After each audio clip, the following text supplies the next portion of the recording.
আসসালামু আলাইকুম। আমি রাফি আছি আপনাদের সঙ্গে। আজকে আমরা যে প্রোডাক্টটি দেখতে যাচ্ছি এটি হচ্ছে একটি ড্রোনের ফ্রেম, F450 ফ্রেম। তো চলুন আমরা এটাকে আনবক্সিং করি। আমরা এখানে দেখতে পাচ্ছি এইটাতে মোট 4টি আর্ম রয়েছে। দ্যাট মিনস এটা দিয়ে হচ্ছে 4টি মোটর লাগানো যাবে এবং এটা হচ্ছে একটা কোয়াডকপ্টার বা 4টা মোটর সংযুক্ত ড্রোনের ফ্রেম।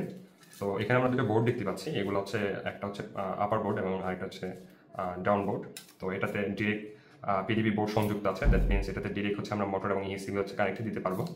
এবং এখানে যে ফ্রেমগুলো দেখতে পাচ্ছি এগুলো খুবই strong hard material, kind of plastic and glass fibre হতে পারে।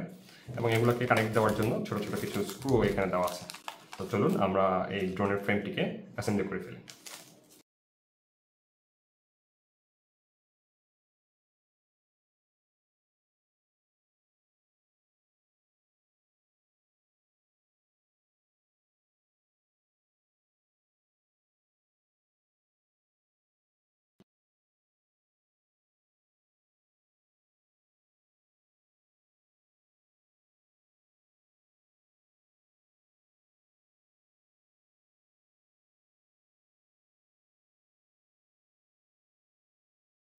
তো ফাইনালি হচ্ছে আমাদের ড্রোনের ফ্রেমটি অ্যাসেম্বলি করা শেষ। আপনারা দেখতেই পাচ্ছেন কি সুন্দর একটি ফ্রেম এবং খুবই স্ট্রং একটি ফ্রেম, অতি সহজে হচ্ছে ভাঙা নয়।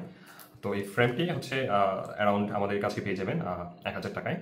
এই ফ্রেমটি ফুল ওপরের বডিটা গ্লাস ফাইবারের তৈরি, এইগুলো হচ্ছে প্লাস্টিক মেটেরিয়াল গ্লাস ফাইবারের কম্পোজিট দিয়ে তৈরি করা। তো এটি খুবই সুন্দর একটি ফ্রেম, আপনারা চাইলে হচ্ছে ফ্রেমটি পারচেজ করতে পারেন আমাদের কাছে। ধন্যবাদ।